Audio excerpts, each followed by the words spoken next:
Ah!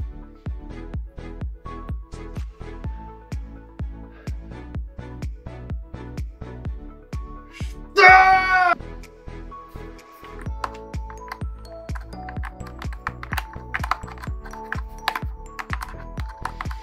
Ah!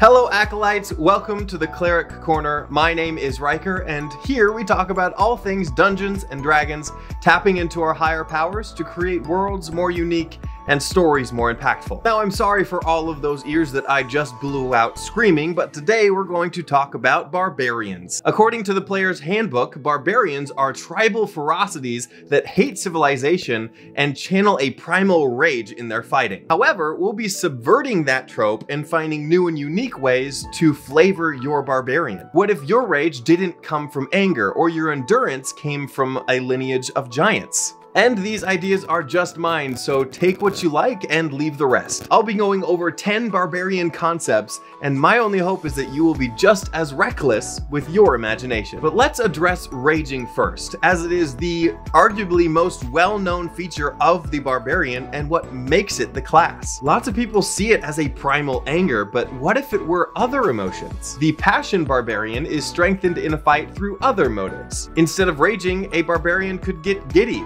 hyping up his own attacks with his excitement. Another could be fear, where you're striking out desperately in panic with a timid character. It could even be love, where your attacks are boistered because of the confidence that you have with your party members. I have a personal headcanon that Yasha from Critical Role was this kind of barbarian. And you still have emotions like sadness, anxiety, or even hangry. Or it could be serenity, stepping into a meditative type of rage. But what if instead of rage, it was more of a craze or a charm, where your mind becomes not your own and you fall into a trance? The disassociated barbarian deals with alternate personalities or mind control. They become very unaware of who they are and what they do when they rage, even suffering memory loss afterwards. Great examples of this would be Green Goblin, the Hulk, or the Winter Soldier. Even a party member could be the one that puts this barbarian in a rage, repeating a series of words. These keywords could be 17, daybreak, or fright car. It could also activate in response to rabidity,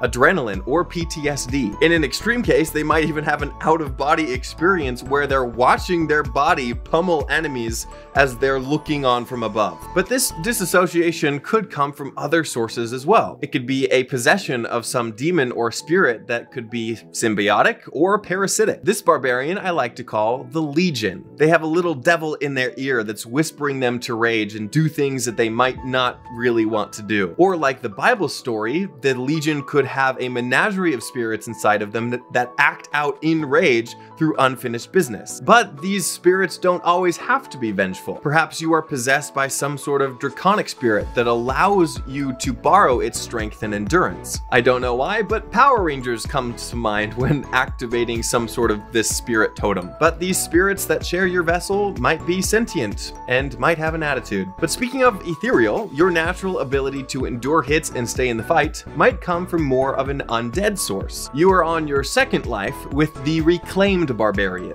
a reborn fighter with a type of undead resilience that keeps you from dying again. You might be an empty vessel without a soul, or be affected with some sort of lichdom, or slowly wasting away as your body clings to an unlife. Or you could be channeling the ethereal realm and actually go a little ghost-like when you rage. And this would explain the half damage that you would be taking. You might not be walking through walls like Danny Phantom, but just enough to keep what you have left anchored to the material realm. Your rage doesn't come from being angry, but by accepting your undead nature. But channeling death can be just as effective as channeling life. In this case, we'll look at blood magic, and in a lot of ways not dissimilar to The Blood Hunter by Matthew Mercer, where they use self-harm in their fighting styles. The Bloodletter Barbarian does this to empower their strikes. If you've seen the anime Attack on Titans, a lot of characters would use a form of self-harm in order to activate their transformation. Now, Now, be sensitive of course with self-harm at your table, but this blood magic could both empower your strikes and harden your skin. Your reckless attack or brutal criticals could be blood brands that you put on the enemy as you strike them, and your blood boils within you as it strengthens your muscles. Now, interesting things about the historical barbarian in the real world, blood was already a large part of how these berserkers would activate their rage. At least in theory. They would consume the blood of animals, and it believed that they would grant them their strength. So, with the blood drinker barbarian, we get to explore that. But not just blood, but other consumables as well. Some of you might be familiar with the character Popeye. You could be a vegetarian barbarian as you consume spinach to get random spurts of strength. Some other consumables would of course be any type of alcohol or drug, or whey protein. In the TV show Arcane, the shimmer drug was a great consumable that activated a magical infection type of rage. And am I mad that this is the third time I've referenced this TV show in these Better Class series? No. Not at all. Another historical fact about the barbarian is that they used to use a mushroom called Amanita muscaria, which is a drug that allegedly made other things look really small. And this was actually the inspiration behind the Mario mushroom.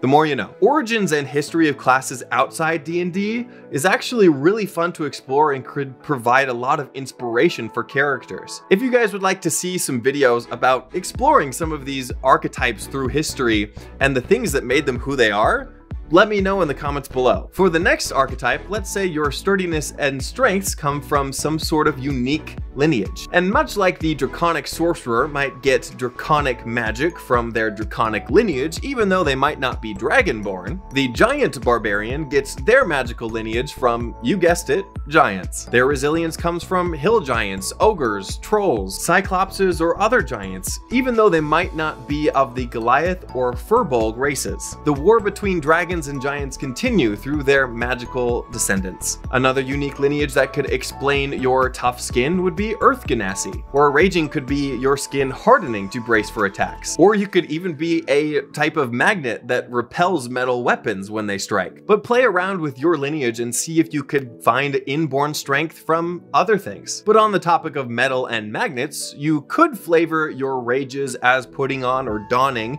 a mechanical type of armor. And yes, I know that the barbarian doesn't really wear armor, but this would be reskinning and reflavoring a mechanic and would have no impact on your AC. But the Mech barbarian would be kind of like activating the nano suit from Iron Man. Or again, if that's too futuristic for your campaign, you could also use tattoos that activate on your rage. I think the barrier tattoo magic item from Tasha's Cauldron of Everything fits this narrative very well. But if we lean on the magical aspect a little bit more, we'll find a barbarian that I particularly enjoy. Through enchantment or magical ability, this barbarian absorbs and assimilates the elements around them. For all those Marvel fans out there, the Absorbing Man uses these elements to strengthen their body. When they get into a fight, your barbarian could reach into their pocket and touch a coin, making their skin turn gold. And they can do this, of course, only as many times as their rage slots allow. But this would be what the spells Stone Skin or Bark Skin would look like. You could even use these spells to reflavor the rage, even having spell scrolls that you activate each time you do so. But absorbing elements and making your skin something else is just so cool. And now one thing that sometimes we tend to forget is just how charismatic barbarians can be. Now, usually this has to do with intimidation, but what if it's more of a magical charisma? You get to cause a level of uncertainty in the attacks of your enemies with the Charmer Barbarian. You put an aura of charisma around you that attracts your enemies to you, but turning this charm against them, making their attacks less powerful. So your rage is less about buffing yourself and more about debuffing others. This, of course, leaving them vulnerable for things like reckless attack. Now, this isn't a heavy charm or the charm spell, but just enough to flavor your barbarian in a way that wasn't there really before. But these are your regular barbarians, where no one really wants to mess up that pretty face. It's the himbo character that you didn't know you needed. But it's incredible that there is so much that you can do with the barbarian class. And whether you play it like the tribal hermit as it outlines in the player's handbook or one of these ideas,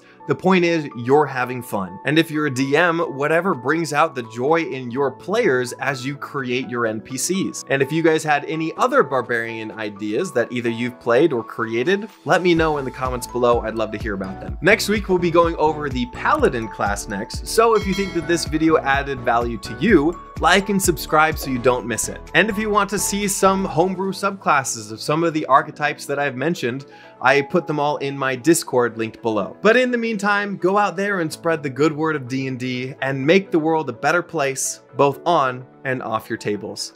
See you in the next one.